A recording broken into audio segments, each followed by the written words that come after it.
Hey guys, and welcome to Natural Aesthetics. So up until last Saturday, training was going pretty well. I was doing what I had to do each session, and overall quite pleased with the way things were going. So this particular session was an upper body day, so I had the intention of training chest, shoulders, back and arms.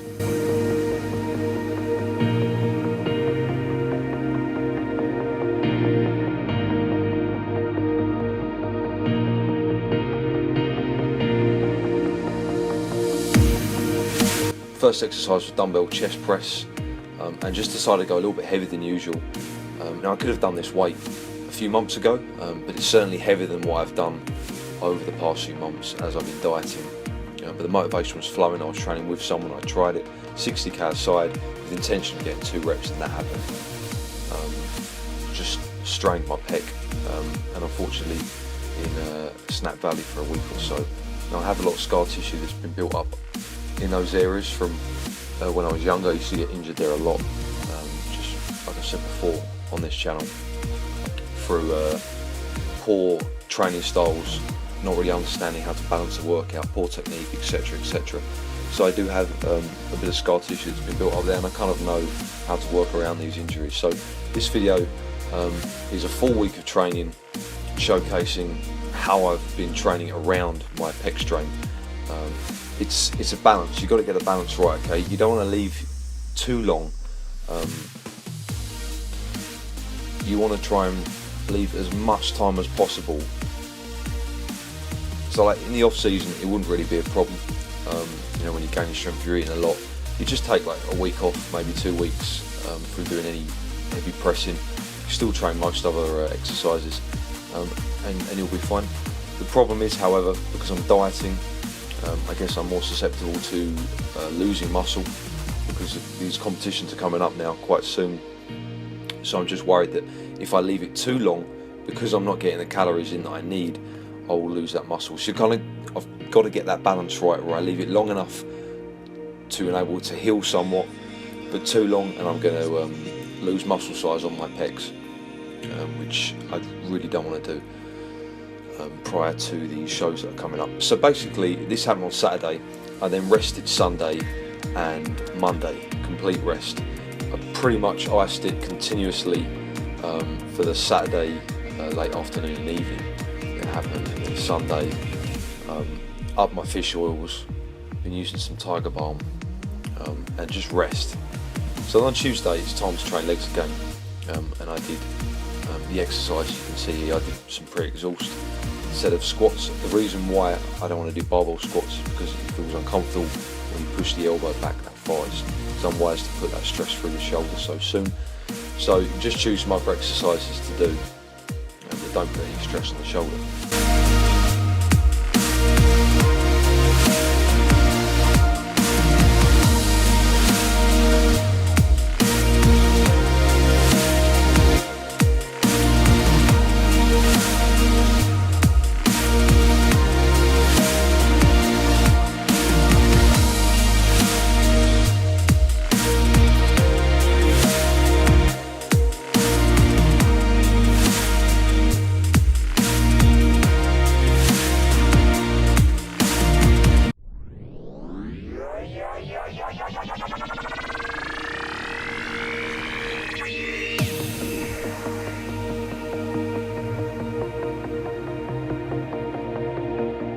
So the day after that, Wednesday, it's time to train upper body again.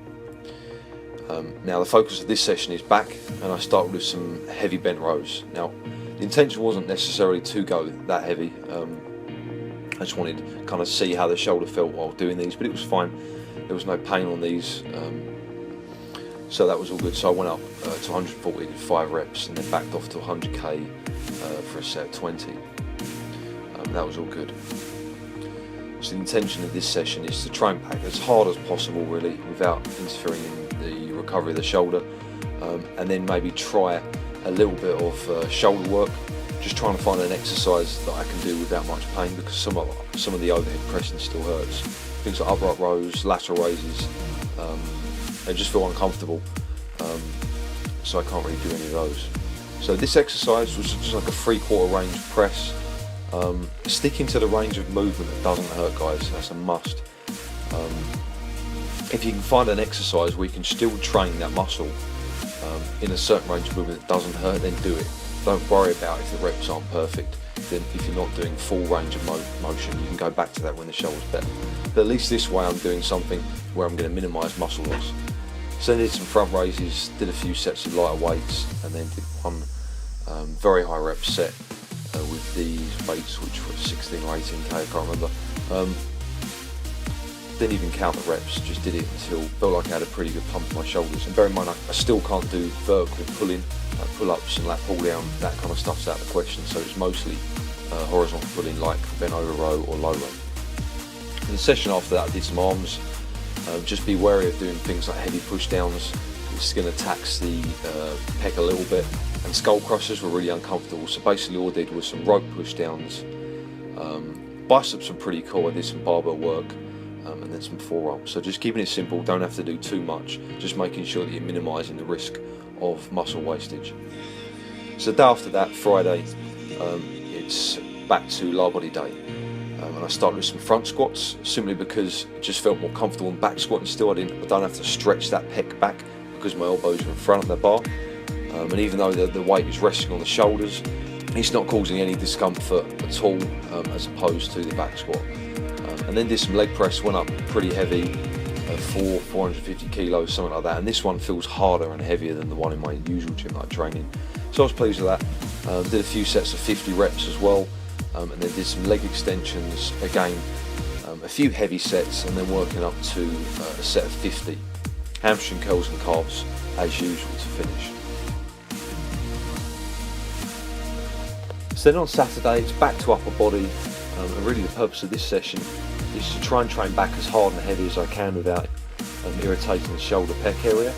To hit shoulders a little bit harder than the last session, try and test the chest out to see how that feels on one of my chest movements. So I start off with some heavy low row, do a couple of sets as heavy as I can with a little bit of looser form, and then a couple of sets much stricter where I'm keeping the upper torso still. And I like to mix it up for back like that. I think it's a great way to train back. Don't limit the reps you can do.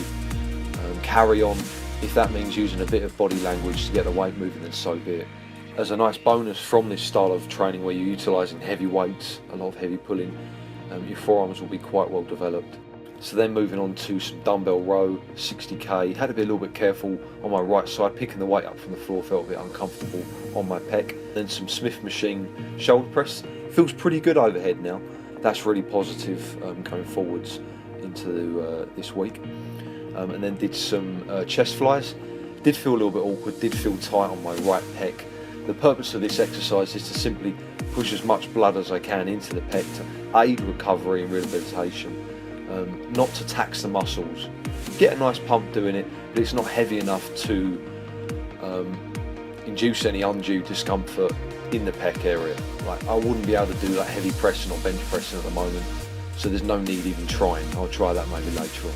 Then finished up with some arms, single arm rope push downs and some 21s for biceps, as heavy as I could. Again, heavy bicep curling is one of the best exercises for forearms. So if you're struggling in that department, then incorporate some heavy back pulling and some heavy biceps and reap the rewards on your forearms. So thanks for watching, guys. Hope you enjoyed the video. If you did, please leave a like. Hopefully it gave you a little bit of an insight into what to do to train around a pec strain. If you've got any questions, then just leave a comment below. Don't forget to check out all my social media, all the links are in the description box below. Stay strong.